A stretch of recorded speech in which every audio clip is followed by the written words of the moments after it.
ஆரம்பிச்சிடலாமா? கான்பிடண்டா ஆரம்பிச்சிருவோம், நம்பிக்கையா ஆரம்பிப்போம்.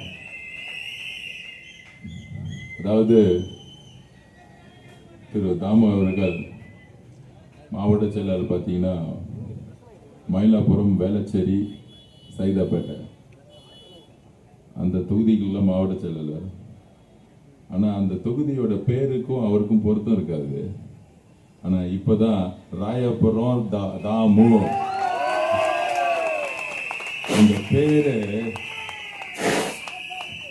அந்த பேர் கரெக்டா பொருந்தது. ராயபுரம் தாமுன்னு சொல்றது ரொம்ப ஈஸியா இருக்கு. அந்த மாதிரி தமிழ்நாட்டில் அரசியல் வரலாற்றுகள் 50 வருஷத்துக்கு ஒரு தட்டி மாறும். 50 வருஷம் கழிச்சு காங்கிரஸுக்கு பதிலாக பண்ணையார்கிட்ட இருந்து அறிஞர் அண்ணா சாமானிய எளிவர்களை எம்எல்ஏவா போட்டு மிகப்பெரிய வெற்றி உருவாக்குனார். அதோடைய அர்த்தம் என்ன தெரியுமா? பணக்காரனா ஏழையா, ஏழையா இருக்கிறவன் ஆட்சி அமைக்க முடியும்னு மன்னர் ஆட்சியை ஒழிச்சாரு அன்னைக்கு காங்கிரஸ் கட்சியை. அப்புறம் அதுல இருந்து சாமானியனா ஒருத்தங்க வந்தாங்க. அண்ணாவுடைய வளர்ப்பு பிள்ளைகளை 2 பேர் வந்தாங்க. ஒன்னு கலைஞர் கருணாநிதி ஐயா, இன்னொன்னு புரட்சி தலைவர் எம்ஜிஆர் அவர்கள். ஆனா கருணாநிதி ஐயாவுக்கு 71 எம்ஜிஆர் கூட சேர்ந்து 200 எம்எல்ஏ ஜெயிச்சவன்னு கடைசியில ஜெயிச்சு முடிச்ச அடுத்த நாளே எம்ஜிஆர் துரோகின்னு சொல்லிட்டாங்க. அப்ப மக்கள் 72 அவர் கட்சியை ஆரம்பிச்சாரு. ஏன் ஆரம்பிச்சாரு? பேரறிஞர் அண்ணாவுக்காக நம்ம ரத்தம் சிந்தனோம், நம்ம உழைச்சோம் 49 இருந்து. ஆனா இன்னைக்கு கலைஞர் கருணாநிதி அவர்கள் தன் குடும்பத்துக்காக, தன்னை சுத்திற்காக ஊழல் ஆட்சியை உருவாக்குனார். அதை எதிர்த்து நின்று ஆரம்பிச்சாரு. 2 கட்சிக்கும் ஒரே கொள்கை தான். 77 உலகம் சுற்றுப்பன் வாலிபன் படத்தோடைய பெட்டியெல்லாம் திருட்டு ஓடினாங்க. இதெல்லாம் தாண்டி நம்மள மாதிரி பர்மிஷன் கிடைக்காது, நம்ம தலைவருக்கு ஏற்ற பிரச்சாரம் பண்ணது போலீஸ் அலோவ் பண்ண மாட்டாங்க, நம்ம கலைஞர் நிறுவனங்கள் எஃப்ஐஆர் போட்ட மாதிரி அன்னைக்கு காவல்துறை அடக்குமுறை பண்ணுச்சு, வாய்ப்புசுற மாதிரி தவறான வார்த்தைகள் சொன்னார் கலைஞர் கருணாநிதி. கடைசியில் 77 மாபெரும் வெற்றியுடன் திமுகங்கிற ஒரு மிகப்பெரிய கட்சியை மக்கள் ஆதரவுடன் புரட்சி தலைவர் எம்ஜிஆர் ஜெயிச்சாரு. இது வரலாறு, இது வரலாறு. ஆனா வரலாறு என்ன சொல்லுன்னா, மீண்டும் மீண்டும் அதே வரலாற்றையும் அதே சரித்திரத்தையும் உருவாக்கும். எப்போ உருவாக்கும்? காலமும் நேரமும் பார்த்து உருவாக்கும். எதுக்கு உருவாக்கும்? எங்கு அநியாயம் நடக்குதோ, எங்கு அக்கிரமம் நடக்குதோ, எங்கு பொய்கள் அதிகமா இருக்கோ, எங்கு ஒரு குடும்பத்தோடைய ஆட்சி அதிகமா இருக்கோ, அப்போ ஒரு தலைவன், ஒரு இயற்கை, ஒரு மக்கள் ஒரு அழுத்தத்திலிருந்து உருவாக்குவாங்க. அவர் தான் தலைவர் விஜய் அவர்கள். அவ்வளவுதான். அந்த 50 வருஷம் கழிச்சு ஒரு வரலாறு உருவாகிட்டு இருக்கு. எவ்வளவு அழுத்தங்கள் இந்த ஒரு வருஷமா. நம்மளுடைய சொந்த உறவுகள் கரூர்ல 41 பேர் கொண்டாங்க. ஆனா ஒத்துக்கவே மாட்டாங்க நாங்க கொல்லணும் அப்படின்னு. நாங்க கொல்லணும்னா செந்தில் பாலாஜி கரூரை விட்டு ஏண்டா ஓடி போய் கோயம்புத்தூர் கேக்குறேன். இந்த கேள்வியை நான் கேட்கிறேன். மு.க. ஸ்டாலின் சார் குடும்பத்தை பார்த்து நான் கேட்கிறேன். நீங்க தானே சொல்றீங்க மேற்கு மண்டலத்துடைய பெரிய அறிவாளி செந்தில் பாலாஜி மேற்கு மண்டல கோயம்புத்தூர்ல இருந்து அவர் அங்க இருக்கிற 50 தொகுதியை ஜெயிச்சு வச்சிருவாரு. அவர்கிட்ட 5000 கோடி ரூபாய் 10 ரூபாய் பாட்டில் வித்து கையில வச்சிருக்கிறாரு. ஓட்டுக்கு 10,000 ரூபாய் கொடுத்து ஜெயிக்க வச்சுவாரு. கொலுசு கொடுப்பாரு, பட்டுப்புடவை கொடுப்பாரு, ஃப்ரிட்ஜ் கொடுப்பாரு, கிரைண்டர் கொடுப்பாரு. விட்டா வாயில தான் வந்துடும், ஏதாச்சும் எல்லாத்தையும் கொடுப்பாங்க. என்ன திமுக காரன் பெரியார் சொன்னது சொல்ல வேணாம் நினைக்கிறேன் நானு. என்ன அப்ப எல்லாம் கொடுக்கிறவன் சொந்த மண்ணை விட்டு கரூர்ல நின்னு தைரியம் ஜெயிக்க வேண்டியதானே? திமுக காரன் ஜெயிக்கிறவன்னா இந்த டிவியில உட்காந்துக்கிட்டு 200 பேர் உட்காந்து பேசிட்டு இருப்பாங்களே, திமுக ஒரு பெரிய கட்சி, 75 வருஷம் கழிச்சு பூத்துல எவ்வளவு பெரிய ஆளுங்க இருக்கு தெரியுமா, கவுன்சிலர் இருக்காங்க தெரியுமா, எம்எல்ஏ இருக்காங்க தெரியுமா, மினிஸ்டர் இருக்காங்க தெரியுமா, எல்லாம் இருக்கிறாங்க. எதுக்கு இருக்கிறாங்க? ஒரு அனுபவம் எதுக்கு யூஸ் ஆகணும்? இப்ப சொல்றோமே, ராயபுரத்துல மெட்ரோ கனெக்ஷனே இல்ல, கழிவு நீர் கண்ணீர் எங்க பார்த்தாலும் இருக்கு, 60-70% குடிசைகளா இருக்கு, ஸ்லம்ஸா இருக்கு. இதெல்லாம் அனுபவம் வாய்ந்தவர்கள் என்ன செய்யணும்? சரி செஞ்சிருக்கணும். 100க்கு 100 நாங்க தண்ணி கொடுத்துட்டோம், கார்பரேஷன் வாட்டர் கொடுத்துட்டோம், மெட்ரோ வாட்டர் கொடுத்துட்டோம், ரோடு அழகா நடந்து போலாம், குடிசையே கிடையாது. பாருங்க, பெண்கள் 12 மணிக்கு ஜாலியா நடந்து போலாம், கஞ்சாவே கிடையாது ராயபுரத்துல. இப்படி ராயபுரம் இருந்துச்சுன்னா திமுக காரனுக்கு அனுபவம் இருக்குன்னு சொல்லலாம். திமுக அனுபவம் என்ன? எல்லாத்துலயும் கமிஷன் வைக்கிறது, கலெக்ஷன் பண்றது, ரோடு போர்ல இருந்து கக்கூஸ்ல கூட ஊழல் பண்றாங்க திமுக. நாத்தம் பிடிச்ச பசங்க கக்கூஸ்ல கூட ஊழல் பண்றாங்க. டைம்ஸ் ஆஃப் இந்தியால ஒரு ஆர்டிகல் வந்திருக்கு, கக்கூஸ் கட்டதுல 1100 கோடி ரூபாய் ஊழலாம். கக்கூஸ் கட்டாமலே கக்கூஸ் கட்டிருக்கேன்னு வந்து பொய்யா வந்து கார்பரேஷன் கணக்கு எழுதியிருக்காங்க. யார் எழுதுனது? டைம்ஸ் ஆஃப் இந்தியா சொல்றாங்க. பெரிய ஆர்டிகல் வந்திருக்கு. சோ கக்கூஸ்ல கூட வந்து காசு அடிக்கக்கூடிய கவுன்சிலர், எம்எல்ஏ, மினிஸ்டர் வந்து என்ன செய்ய போறாங்க மக்களுக்கு? ஒண்ணுமே செய்ய போறது இல்ல. அப்ப இந்த அனுபவம் எதுக்கு? மக்களுடைய பணத்தை ஊழல் பண்றதுக்கும், அந்த ஊழல் பணத்தை எடுத்துட்டு வந்து உங்ககிட்ட 3000 ரூபாய் கொடுக்கறதுக்கும், 3000 ரூபாய் கொடுத்து ரவுடித்தனம் பண்றதுக்கும் மட்டும்தான் திமுகவுடைய அனுபவ அரசியல் இருக்கு. ஆனா நம்ம கிட்ட என்ன இருக்கு? நம்ம கிட்ட நல்ல உள்ளம் இருக்கு, நேர்மை இருக்கு, தைரியம் இருக்கு. திமுக காரணம் எதுக்குன்னா தைரியம் இருக்குன்னு சொல்லுவாங்க. தம்பிங்களா, நீங்க 26 கட்சி கூட்டணி உருவாக்கி இருக்கீங்க. நாங்க திமுக மட்டும் இருக்கல, 26 கட்சி கூட்டணி எடுத்து நின்றுட்டு இருக்கோம். 26 கட்சி மட்டும் இல்ல, அதிமுக, பிஜேபி ஒரு கூட்டணி 10 கட்சி, அப்புறம் இன்னொரு என்ன தனியா திட்டிட்டு இருப்பார் நம்மள. 35 கட்சியை எதிர்த்த ஒரே கட்சி தமிழக வெற்றி கழகம். இது போதுங்க வரலாற்றை உருவாக்குறதுக்கு. தம்பிங்களா, தமிழக அரசியல் வரலாற்றுல 36 கட்சி எதிர்த்த நின்ன ஒரே தலைவர், எல்லாரும் சேர்ந்து எதிர்த்து நின்ன தலைவர் எங்களுடைய தலைவர் ஜோசப் விஜய் அவர்கள். டெல்லியில இருந்து, ஸ்டேட்ல இருந்து, நேத்து ஆரஞ்சு கட்சியில இருந்து எதிர்த்து நிக்கிறாங்கன்னா என்ன தெரியுமா? பயம். தலைவன்னா யாரு? 10 பேர் சேர்ந்து ஒருத்த நிக்கிற தலைவன்ல, தனியா நின்னு நான் யாரு சொல்றவன் தலைவன். நீ என்ன அழுத்தம் கொடு, படத்தை லீக் பண்ணு, என்ன அசிங்கமா திட்டு, கோர்ட்ல என்ன வந்து நிப்பாட்டு, என்ன சிபிஐ கூப்பிடு, மகன்களா நான் நேரா வந்து நின்னா ஒத்த ஆள் இல்ல, நவுந்து நின்னா 8 கோடி பேரு. ஞாபகம் வச்சுக்கோ. காமிச்சிட்டார்ல, இத்தனை நாள் பர்மிஷன் கொடுக்காம உன் சிட்டி கமிஷனர் மிஸ்டர் அருணை போட்டுக்கிட்டு டிராமா பண்ணிட்டு இருந்த, உன் டிஜிபியை போட்டு வச்சிருந்த, உன் சீக்வன்ஸ் கொட்டிருந்த. எங்க அக்கா வந்தாங்க மேடம், அர்ச்சனா பட்நாயக் மேடம் வந்தாங்க. 50 வருஷம் ஸ்டாலின் சாருக்கு அனுபவமா. ஆனா நம்ம தலைவருக்கு பர்மிஷன் கேட்டா 45 நாள் ஆக்குவாங்க. ஆனா அர்ச்சனா பட்நாயக் மேடம் வந்தாங்க, பொறுப்பெடுத்தாங்க தேர்தல் கமிஷன்ல, நேர்மையான அதிகாரி. 48 மணி நேரத்துல பர்மிஷன் கிடைச்சு நம்ம தலைவர் எல்லா ஊருக்கு போயிட்டு இருக்காரு. இப்ப தெரியுதா ஸ்டாலின் சாருடைய சூழ்ச்சி என்னன்னு? நம்ம தலைவரை பத்தி பேச மாட்டாரா, கட்சி பத்தி பேச மாட்டாரா, ஆனா காவல்துறை ஒட்டுமொத்த அரசு நிர்வாகமும் எடுத்து நின்ன ஒரே தலைவர் எங்களுடைய விஜய் அவர்கள் இந்த 10 மாசமா. ஆனா இபிஎஸ் ஐயா பழனிசாமி எந்த பிரச்சனையும் கண்டுகிட்டவே இல்லை. அவர் பாட்டிக்கு அப்படியே ஜாலியா டூர்ல பஸ்ல போய்கிட்டே இருப்பாரு, எந்த அழுத்தமும் கிடையாது. 2 பேரும் செட்டிங் பண்ணிட்டாங்க. யாரு? ஸ்டாலின் சார் குடும்பமும் இபிஎஸ் சார் குடும்பமும் செட்டிங் பண்ணிட்டாங்க. அவருக்கு நிறைய பேர் கேட்பாங்க, அவர் ஏங்க ஏத்து நிக்கவே மாட்டேங்கிறீங்க, அது ஏங்க பிஜேபி ஏத்து நிக்கவே மாட்டேங்கிறீங்க. தம்பிங்களா, கிரிக்கெட் மேட்ச் பார்க்கும்போது ஃபைனல்ஸ் வந்துருச்சு. இந்தியா ஆஸ்திரேலியா மேட்சை வந்து நம்ம விளையாடுறத பார்ப்போமா? செமி ஃபைனல்ல தோத்தவங்களோட போய் உட்காந்து பழைய மேட்சை பார்த்துட்டு இருப்போமா? எதுக்குப்பா அவங்கள பத்தி பேசணும்? களத்திலே இல்லாதவங்க அதிமுக இருக்கக்கூடிய இபிஎஸ் உடைய ஆதரவாளர்கள்.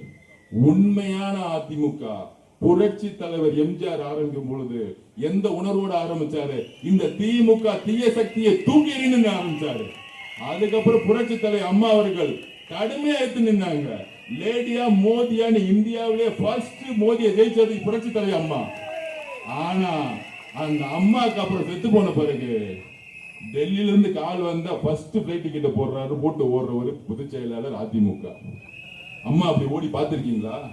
சிங்கம் மாதிரி நிப்பாங்க போயஸ் கார்டன்ல, சிங்கம் மாதிரி. அப்படி இருந்த தமிழ்நாடு இவங்க 2 பேர் வந்து இவங்க பராசக்தி படத்தை ரிலீஸ் பண்ணி வாங்கலாம். ஆனா பிஜேபி எதிர்த்து நிக்கிறாங்களாம். என்ன எதிர்த்து நின்னுட்டு அந்த படத்துல இருக்க ஹீரோ ஹீரோயின் பாடகர்கள் எல்லாம் போய் அமைச்சர் முருகன் ஐயா பொங்கல் விழால பொங்கல் வைப்பாங்களாம். எங்களுக்கே பொங்கலா? ஏய், எத்தனை பேருக்கு பொங்கல் வச்சு நாங்க வந்திருக்கோம், எங்களுக்கே வா. தம்பிங்களா, மே 4ஆம் தேதி பொங்கல் வைப்பாங்க. ஒட்டுமொத்த பெண்களும் பொங்கல் வைப்பாங்க உங்களுக்கு. என்ன மே 4ஆம் தேதி ஒட்டுமொத்த பெண்களும் பொங்கல் வைப்பாங்க. அது என்ன, ஒரு மாசத்துக்கு முன்னாடி 26 கட்சி கூட்டணியை ஸ்டாலின் உருவாக்கிட்டாரு. அவங்க எல்லாம் ஜெயிச்சிட முடியுமா தமிழக வெற்றி கழகம்? இப்ப என்னமா சொல்றாங்க? அதெல்லாம் பயங்கரமா திருநெல்வேலி தூத்துக்குடி பார்த்தா 10 லட்சம் பேர் வந்துட்டாங்க, காரைக்குடி போக முடியல, நேற்று திருப்பூர்ல பக்கத்துல போயிட்டு வரக்கூட முடியல ஸ்பாட்டுக்கு, எங்க லட்சக்கணக்கான மக்கள் இருக்காங்க, ஒத்துக்கிறோம்.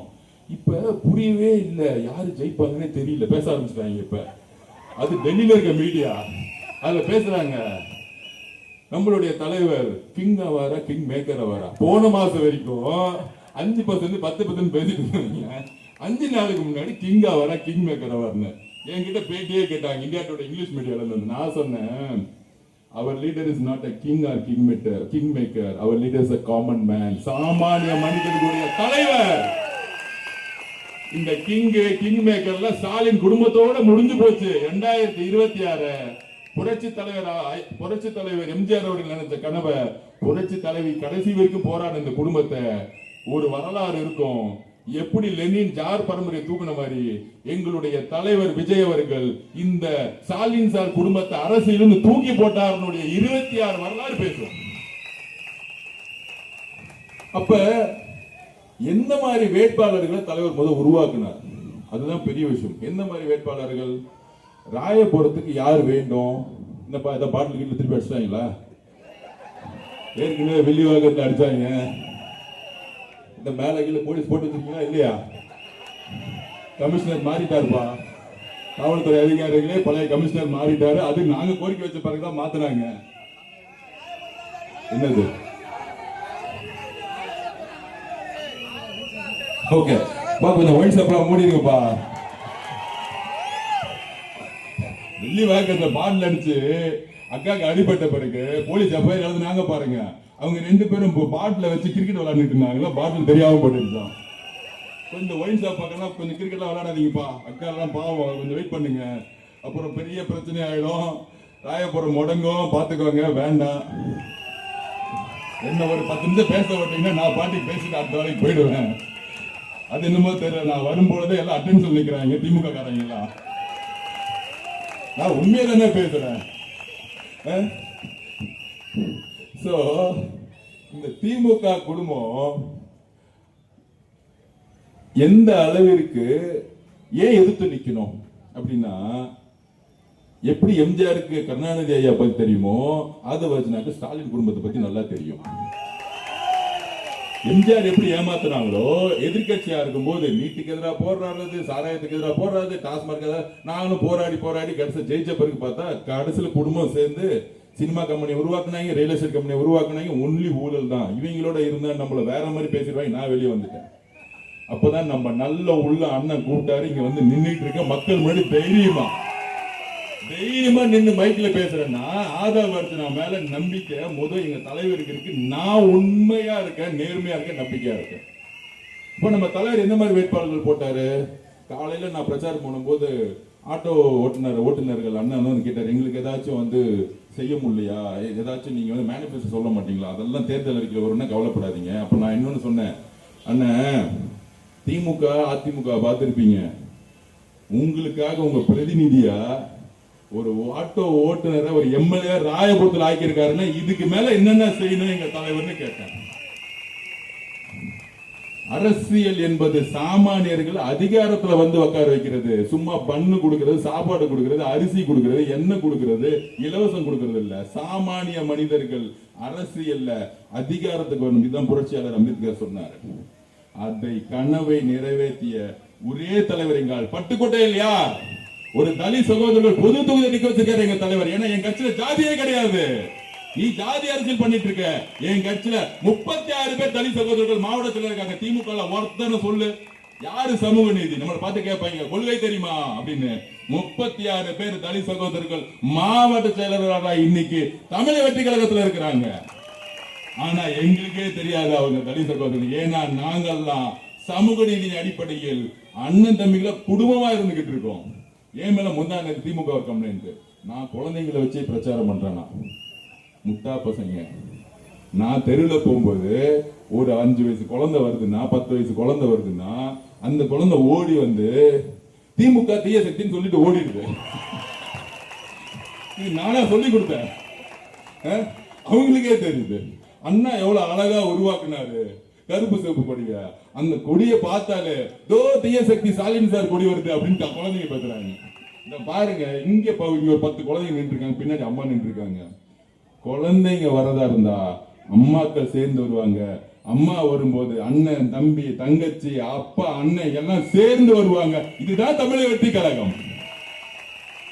நீ பூத்துக்கு 5000 ரூபாய் கொடுத்து ஆளை போடுற, எனக்கு பூத்துல 10 குடும்பம் வேலை செஞ்சுக்கிட்டு இருக்கு, காசே வாங்காம எங்க அண்ணன் தலைவர் ஆகணும், ஒரு மாற்றம் வேணும். ஒரு ஏழ்மையா இருக்கக்கூடிய தாமு கிட்ட காசு இல்ல, 3000 ரூபாய் கொடுத்தாலும் எங்க அண்ணன் விஜய் முதலமைச்சரா வேணும். தாமு கிட்ட காசு இருக்கா, பேச வருமா, பேச வரல கிடையாது. எங்க அண்ணன் சொல்லிட்டாரு ஜெயிச்சிருவாரு, அவ்வளவுதான். தாமு அவர்களே, திமுக மாதிரி எதையும் முடியல, நீங்க தமிழ்ல பேச வேணாம், மக்களுக்கே புரியாது. அவங்க இன்னும் 1960 உட்கார்ந்துட்டு இருக்காங்க, அதெல்லாம் காலெல்லாம் முடிஞ்சு போச்சு. நீங்க பேசுறதோட செயலில் உண்மையாகவும் நேர்மையாகவும் நம்ம தலைவர் போல வெற்றி பெற்ற பிறகு இருங்க. இதுதான் மக்கள் எதிர்பார்க்கிறது. பேசுறதோட செயல் தான் முக்கியம். அந்த செயல் வீரரா நீங்க இருப்பதனாலதான் அண்ணனுடைய முகமா இங்க ராயபுரத்துல உங்களுக்கான வாய்ப்பை கொடுத்தாரு. ஏனென்றால் நீங்கள் 20 வருஷமா மக்கள் தொண்டிலிருந்து வந்திருக்கீங்க. அடிக்கடி ஏதோ பண்ணாதுப்பா, அடிக்கடி ஏதோ வருது, ஏதோ பாட்டில் ஓடுற மாதிரியா இருக்கு திமுக. நீ வேற நாம கொஞ்சம் பேமெண்ட் கொடுத்து அனுப்பிச்சு விடுப்பாரு.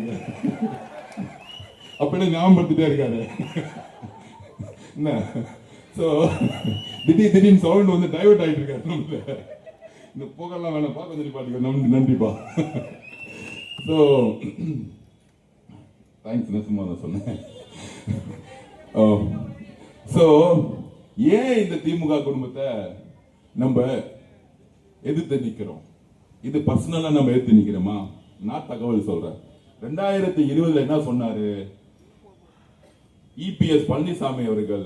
டாஸ்மாக் சேல்ஸ் அதிகப்படுத்திட்டாரு, பெண்கள் நடுரோட்ல நிக்கிறாங்க, கைம்பெண்கள் அதிகமாயிட்டாங்க. போராடினது யாரு? திரு மு.க. ஸ்டாலின் அவர்கள் தன்னுடைய மனைவி பையனோட கருப்பு சட்டையை போட்டுட்டு போர்டை பிடிச்சி அழகா ஒரு டிராமா பண்ணாங்க. அன்னைக்கு எனக்கு தெரியாது இவங்க டிராமா கம்பெனி வச்சிருக்காங்க, நானும் ஏமாந்துட்டேன். அதுக்கப்புறம் 2021 25,000 கோடி ரூபாய் விற்பனையா இருந்த சேல்ஸ் டாஸ்மாக் விற்பனை இன்னைக்கு 60,000 கோடியை நோக்கி போயிருக்கு. அப்ப 25,000 கோடியில 60,000 கோடி ஏறி இருக்குன்னா எத்தனை லட்சம் லிட்டர் அதை ஆண்களும் குடிச்சு குடிச்சு குடிச்சு இன்னைக்கு வீட்டுக்கு வரும்போது தன்னுடைய மனைவிகளையும் தாய்மார்களையும் தங்கைகளையும் தன்னுடைய மனநிலையை இழந்து ஒரு குடும்ப வன்முறையும் டொமஸ்டிக் வயலன்ஸ் சொல்லக்கூடிய எவ்வளவு பர்சன்டேஜ் ஏறி இருக்கு, எவ்வளவு பெரிய நெருக்கடிகளை பெண்கள் சகிச்சிட்டு இருக்காங்க. இது ஒரு பிரச்சனை. ஆனா இதுக்கு 5 வருஷத்துக்கு முன்னாடி இல்லாத பிரச்சனை கஞ்சா போதை பொருட்கள் சொல்லிக்கிட்டு 65 ட்ரக்ஸ் தமிழ்நாட்டுல, குறிப்பா வட சென்னை ஃபுல்லா தெருக்கு தெரு 9 மணிக்கான நம்மளுடைய 14, 15, 16, 17, 18 வயசு இளைஞர்கள் எல்லா இடத்துலயும் அந்த ட்ரக்ஸை யூஸ் பண்ணிட்டு இருக்காங்க. அப்ப நம்முடைய அம்மாக்கள் என்ன சொல்றாங்க? அறிவிக்கப்படாத எமர்ஜென்சி அப்படின்னா என்ன? வீட்டை விட்டு வெளியே பெண்கள் 9 மணிக்கு மேல வரக்கூடாதுன்னு ஒரு விஷயத்த இன்னைக்கு ஒவ்வொரு குழந்தைகிட்ட சொல்லிக்கிட்டே இருக்காங்க, பெண் குழந்தைகிட்ட. ஏன்னா மது குடிச்சவனும் ட்ரக்ஸ் எடுத்தவனும் தன்னுடைய மனநிலையை இருந்து பிறந்து பெண்களை முதல் கையில வச்சு அது ரேப்பாகும், அதுல இருந்து மற்ற கொலையாகும். இதுதான் தூத்துக்குடியில எவ்வளவு பெரிய இன்சிடென்ட் இருந்துச்சு. ஆனா எந்த நடிகர் நடிகைகள் பேசவே இல்லை. தமிழ்நாட்டுல யாருமே பேசல. தமிழக வெற்றி கழகம் மட்டும்தான் அதுக்கான போராட்டத்தை டிக்ளேர் பண்ணுச்சு. தூத்துக்குடியில நம்மளுடைய சகோதரி ஒரு 6 மணிக்கு டாய்லெட் போறதுக்காக வெளியே போனாங்க. இந்த மாதிரி தூத்துக்குடி மாதிரி இருக்கக்கூடிய ரூரல் ஏரியால கழிப்பிட வசதி வீட்டுல இல்லைங்கிறது கூட முதலமைச்சர் குடும்பத்துக்கு தெரியுமா தெரியலையான்னு தெரியல. அப்ப 6 மணிக்கு பக்கத்துல ஒரு 50 மீட்டர் ஒரு காட்டுல போகும்போது கற்பழிக்கப்பட்டு கொல்லப்பட்டது தமிழ்நாட்டு. ஆனால் எந்த முதலமைச்சரும் அங்க போய் பார்க்கல. டெப்டி சிஎம்மா இருக்கக்கூடிய உதயநிதி அவர்கள் போய் பார்க்கல. அதுக்கான அடுத்த இனிமேட்டு அந்த மாதிரி ரேப்பு மாதிரி நடக்காததுக்கு எந்த விதமான போர்க்கால அடிப்படையில் போலீஸ் துறையை உருவாக்கல. அப்படி கஞ்சாவுடைய சேல்ஸ், டாஸ்மார்க்கோட சேல்ஸ் ஏன் இன்க்ரீஸ் ஆச்சு தெரியுமா? நான் இதை கணக்கு வழக்காவே சொல்றேன். 2021 25,000 கோடி ரூபாய் இருந்தது, இங்க 60,000 கோடி ரூபாய் ஆனதுக்கான காரணம் திமுகவை சுத்தி இருக்கக்கூடிய 6 மதுபான நிறுவனங்கள், அதாவது ஃபேக்டரிஸ், தொழிற்சாலைகள். அதுல ஒரு ஃபேக்டரி யாரோடது? திமுகவுடைய பொருளாளர் பாலு அவர்களோடது. இன்னொன்னு ஜெகத்ரட்சகன் மெம்பர் ஆஃப் பார்லிமெண்ட், பழைய அமைச்சர், அவரோடது. திமுகவுடைய பார்லிமெண்ட் இருக்கக்கூடிய எம்பிக்களும் திமுகவுடைய பொருளாளராக இருக்கக்கூடியவங்களும் எப்படி சாராய நிறுவனத்தை நடத்தி அங்கிருந்து சேல்ஸ் வந்து டாஸ்மார்க்ல பண்ண முடியும்? இதனாலதான் டாஸ்மார்க் உடைய சேல்ஸ் ஒழிக்கல. அவங்க அரசுக்கு வருவாய் வருது பொய்யான ஒரு கணக்கு சொல்லி அந்த பணம் எல்லாம் அங்க இருக்கக்கூடிய தொழிற்சாலைகளுடைய நிறுவனங்களுடைய இவருடைய மாப்பிள்ளையாருடைய சபரீஷனும் உதயநிதிகளுடைய பினாமி நிறுவனங்களுக்கு போய் ஒட்டுமொத்த குடும்பமும் ஸ்டாலினுடைய குடும்பத்துக்கு போகுதுன்னா ஏன் போகுதுன்னா அவங்களுக்கு பெண்கள் பாதுகாப்பை பத்தி அக்கறை இல்ல. தன்னுடைய குடும்பத்தில் இருக்கவங்க தன்னுடைய மகன் எம்எல்ஏ ஆகணும், அமைச்சர் ஆகணும், துணை முதலமைச்சர் ஆகணும், எதிர்காலத்தில் முதலமைச்சர் ஆகணும், தன்னுடைய பேரன் இன்பநிதிய ரெட் ஜெயின் மூவியோடைய ஓனர் ஆகணும். இந்த தன்னுடைய குடும்பத்துக்கான ஒரு அதிகாரமும் ஒரு நல்ல எண்ணமும் இருக்கக்கூடிய அப்பான்னு சொல்லக்கூடிய மு க ஸ்டாலின் அவர்களுக்கு ஏன் 60,000 கோடி ரூபாய் சேல்ஸுக்கு டாஸ்மார்க்கை கொண்டு போனாருன்னு என்னைக்காச்சும் ஒரு ரிவ்யூ மீட்டிங் போட்டு கலெக்டரை கூப்பிட்டு சேல்ஸை கம்மி பண்ணுங்க, கடைகளை கம்மி பண்ணுங்க ஒரு மீட்டிங் போட்டிருப்பாரா மு க ஸ்டாலின் அவர்கள்? இதனாலதான் இந்த ஆட்சி மாற்றம் வேணுங்கிறோம். பெண்கள் பாதுகாப்பு. ஏன் பெண்கள் பாதுகாப்பு சொல்றோம்?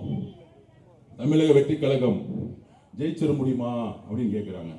நான் திருப்பியும் சொன்னேன், இன்னைக்கு இருக்கக்கூடிய ஒரு இங்கிலீஷ் மீடியா கிட்ட தமிழக வெற்றி கழகம் இளைஞர்களுடைய ஆதரவை நீங்க தப்பா சொல்லிட்டு இருக்கீங்க, உங்களுக்கு புரியல. தமிழக வெற்றி கழகத்துடைய கட்டமைப்பும் தமிழக வெற்றி கழகம் பெண்களால் உருவாக்கப்பட்டது. பெண்கள் உருவாக்கின ஒரே இயக்கம் தமிழக வெற்றி கழகம். இது இன்னும் புரிய மாட்டேங்குது நிறைய பேருக்கு. அப்படி பெண்களால் உருவாக்கப்பட்ட இயக்கம் அதோடு சேர்ந்து இளைஞர்களும் இருக்கும் பொழுது எந்த சக்தியாலும் முதல் விலைக்கு வாங்க முடியவே முடியாது. எழுதி வச்சுக்குவாங்க. ஒரு தொகுதிக்கு 50 கோடி இல்ல 100 கோடி கூட இருக்கட்டும். இப்ப என்ன போய் சொன்னாங்களே வில்லிவாக்கத்துல முதல்வர் குடும்பமே வந்துருச்சுன்னு. எனக்கு இந்த அள்ளி சில்லறைங்க இந்த கேம்லாம் சும்மா சப்பையா வரணும்னா பிடிக்காது. தைரியமா வாங்க தம்பிங்களா, உங்க பையனை இருக்குங்க, மருமகனை இருக்குங்க, ஏன் ஸ்டாலின் சாரே வந்து பிரச்சாரம் பண்ணுங்க. மக்கள் எங்களோட இருக்கிறாங்க, ஒவ்வொரு குடும்பம் எங்களோட இருக்கு. 10 வருஷமா எம்எல்ஏ காணும், எம்எல்ஏ ஆபீஸ் காணும். அதே கதை ராயபுரத்துலயும் எம்எல்ஏவும் காணும், எம்எல்ஏ ஆபீஸும் காணும். அதுக்கப்புறம் சம்பந்தமே இல்லாம அதிமுக நம்ம பழைய சபாநாயகரா இருந்த நம்ம ஜெயக்குமார் அண்ணன் கேம்ல இல்ல, ஆனா அங்கிட்டு இங்கிட்டு குறுக்கு முறுக்க ஓடிக்கிட்டு இருக்காரு. என்ன அவரே தோல்வியை ஒத்துக்கிட்டாரு. இப்பதான் ஒரு 8 மாசத்துக்கு முன்னாடி மேடல் நின்று நான் தோத்ததுக்கு முக்கியமான காரணமே பிஜேபி கூட சேர்ந்ததுதான். இங்க இருக்கக்கூடிய இஸ்லாமிய சகோதரர்கள் எனக்கு ஓட்டு போடவே இல்லை. ஐயா நீங்க சொன்ன மாதிரியே திருப்பி நடக்க போகுது 26ல. நீங்க ஆட்டத்திலே இல்ல, டிஎம்கே டிவிகே. அதனால இன்னொரு தட்டி அவரை பத்தி எல்லாம் பேசி டைம் வேஸ்ட் பண்ணி, அவர் நல்ல ஒரு நாடக கலைஞர், வந்தாருன்னா மைக்கு போகும்போது நல்லா சிரிப்பாரு, நல்லா டான்ஸ் ஆடுவாரு, நல்லா பாட்டு பாடுவாரு, நமக்கு ஒரு என்டர்டைன்மெண்ட் கண்டென்ட் கிடைக்கும். அப்படியே முடிச்சிருங்க. தயவு செஞ்சு அதிமுக பத்திலாம் பேசி டைம் வேஸ்ட் பண்ண வேணாம். அதை நான் இப்பயே பதிவு பண்ணிடுறேன். இந்த மிகப்பெரிய அழிவு சக்தியே இந்த திமுக குடும்பத்திலிருந்து உருவாக்கப்பட்ட இந்த எம்எல்ஏக்களாக பாருங்க, அவங்களுக்குலாம் ஒண்ணுமே தெரியாது. நீங்க சொல்றீங்களே எனக்கு பேச வருமான்னு, சத்தியமா திமுக இருக்கணும் ஒருத்தனுக்கும் பேச வராது. யாராச்சும் மைக்கு பிடிச்சி பேச பார்த்திருக்கீங்களா? டிவியில டிபேட்டர் யாராவது திமுக வந்து பேசி பார்த்திருக்கீங்களா? எல்லாம் பழைய பத்திரிகையாளர்னு சொல்லிட்டு டிவியில உட்காந்துக்கிட்டு வாய்க்கு வந்த மாதிரி பேசிட்டு இருக்க திமுக ஒருத்தனை பேச விட்டீங்கன்னா மாட்டிக்குவோம். ஏன்னா அவனுக்கு ஒண்ணுமே தெரியாது. கமிஷன் கலெக்ஷன் தான் அதெல்லாம் 1970 திமுக. அறிஞர் அண்ணாவை பத்தி பேசுறேன், பெரியாரை பத்தி பேசுறேன், எருமுனை கொலை. நானே ஓப்பனா சொன்னேன், பெரிய என்ன சொல்றது மொழிப்போர் தியாகி உதயநிதி அவர்களே வாங்க, இல்ல நானே கலைஞர் டிவி வரேன், நம்ம 2 பேரும் சேர்ந்து ஒரு டிபேட் நடத்துவோம். உங்களுக்கு 1944 பெரியார் என்ன மாதிரி சுயமரியாதை இயக்கத்துக்காக போராட்டம் நடத்தினாரு, என்ன மாதிரி வந்து தீர்மானம் போட்டாரு, இதெல்லாம் நான் வந்து 15 வயசுல BA பொலிட்டிக்கல் சயின்ஸ் அரசியல் அறிவியல் படிச்சவன் ஆதவர்ஜுனா. இன்னைக்கு வரல அரசியலுக்கு. 15 வயசுலயே இந்த பாப்பா இங்க உட்கார்ந்துட்டு இருக்கு பாருங்க.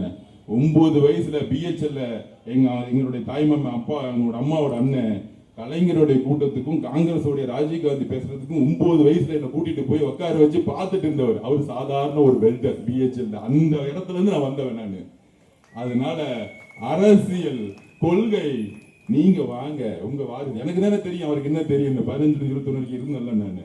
வாங்கன்னு சொன்னா இன்னி வரைக்கும் பேச்சே காணும். சும்மா மேடையில மட்டும் அவங்க பிரச்சாரத்தை பாருங்க. உதயநிதி அதாவது அதிமுக பத்தி ஏன் பேசக்கூடாதுன்னா, உதயநிதி அவர்கள் பிரச்சாரம் பண்றாரு, EPS அவர்கள் சசிகலா காலில் உருண்டு உருண்டு ஓடினாருப்பா. தமிழ்நாட்டுக்கு எவ்வளவு பெரிய புரட்சியா பேசிட்டு இருக்காரு உட்காந்துக்கிட்டு. பெரியாருடைய வாரிசு, அண்ணாவுடைய வாரிசு, மூன்றாம் கலைஞர் சேகுவாரா, என்ன மாதிரி புரட்சிகரமான கருத்துக்கள் பேசிட்டு இருக்காரு. ஏன் சசிகலா அம்மா காலில் விழக்கூடாதா? கலைஞர் ஐயா காலில் உளுந்தா புனிதம், சசிகலா அம்மா காலில் பொதுச்செயலா இருக்கும்போது உளுந்தா அசிங்கம். அப்படின்னா ஒரு பெண்ணை அசிங்கமாக பார்க்கக்கூடிய உன்னுடைய உடல் மொழி தவறு, அது தவறு. இந்த அறிவு உனக்கு இருக்கணும். அவர் உளுந்த பிறகு சசிகலா ஏமாத்தினார் சொன்னிருந்தா அது தப்பு. ஓகே, அவர் வந்து ஏமாத்தினாரு, அவர் வந்து நம்பக்கூடிய முடியாதவர், நீங்க பிரச்சாரம் பண்ணலாம். கால உழுறது சவறுன்னு சொல்லக்கூடிய ஒரு ஆண் ஒரு பெண்ணோட கால உள்ளதா? ஏன் ஒரு பெண்ணு தான் ஆணோட கால மட்டும் உழுணுமா? இதுதான் பெரியார் இருந்தா, இதுதான் பெரியார். பெரியார் என்ன சொன்னாரு?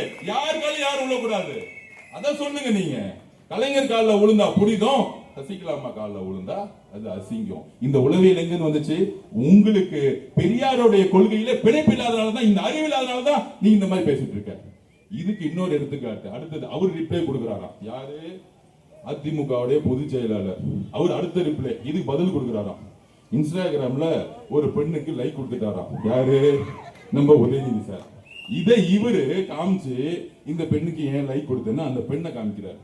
ஏன் உங்க அரசியல் ஒரு பெண்ணை நோக்கி தான் வந்து அசிங்கப்படுத்தணுமா? உதயநிதியை வந்து என்னென்ன தவறு செஞ்சாரு, டெப்டி சிஎம் இருக்கும் போது எங்கெங்க போனாரு, அண்ணா யூனிவர்சிட்டி பிரச்சனை இருக்கும் போது அங்க போனாரா, தூத்துக்குடியில என்னோட தங்கை கற்பழிக்கும் போது அங்க போனாரா? அரசியல் பேச தெரியாத ஒரு அதிமுக பொதுச் செயலர் இருக்காரு.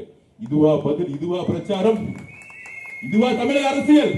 இதுவா அண்ணா பேசினாரு? இதுவா அம்மா ஜெயலலிதா உங்களுக்கு கத்து கொடுத்தாரு? இதனாலதான் இவங்களுக்கு எந்த விதமான தகுதியும் கிடையாது. இதுல நம்ம தலைவரை பார்த்து உனக்கு எக்ஸ்பீரியன்ஸ் இருக்கா, உனக்கு அனுபவம் இருக்கா?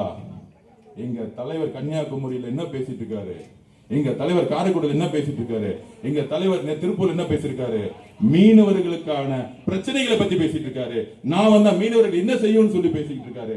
ஒரு அரசு, ஒரு குட் கவர்னன்ஸ், ஒரு நேர்மையான அரசு எப்படி இருக்குன்னு சொல்லிட்டு பேசிட்டு இருக்காரு.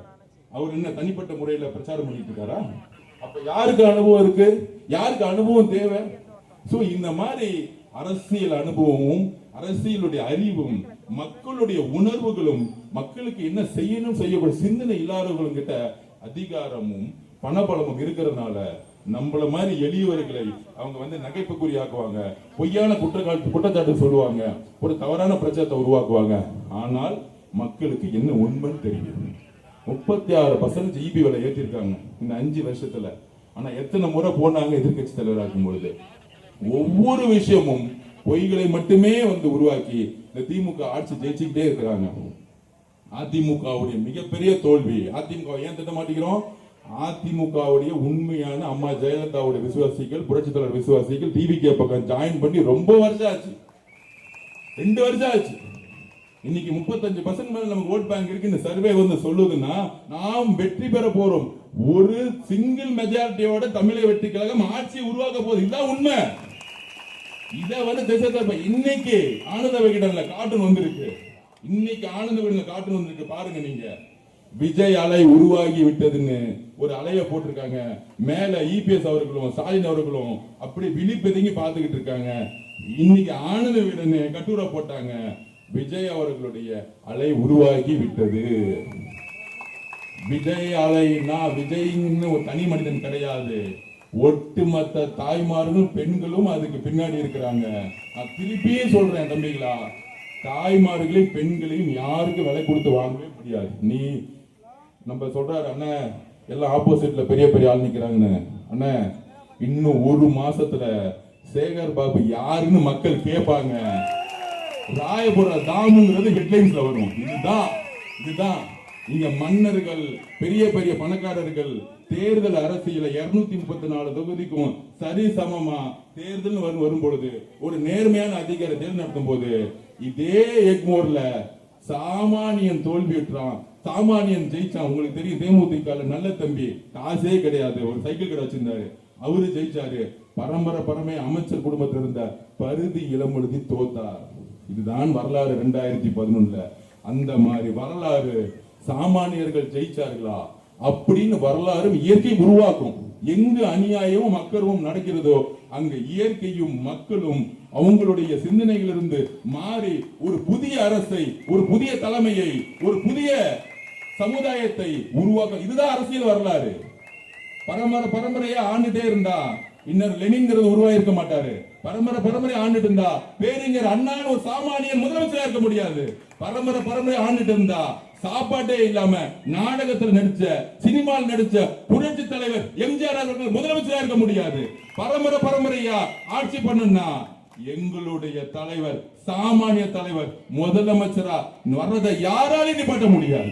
இது வரலாறு.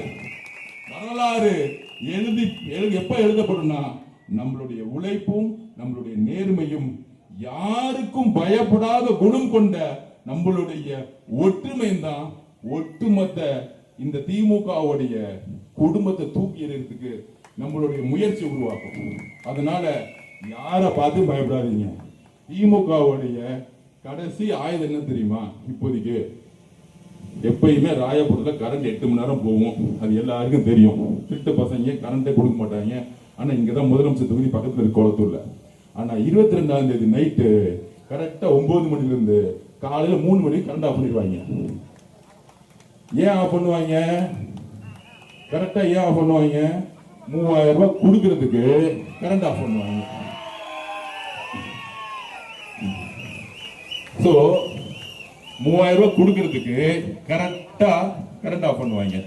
அந்த 3000 ரூபாய திருட்டுத்தனமா வந்து வாங்கிட்டு திருட்டுத்தனமா பாக்கெட் வந்து கூட்டிட்டு போயிடுவாங்க.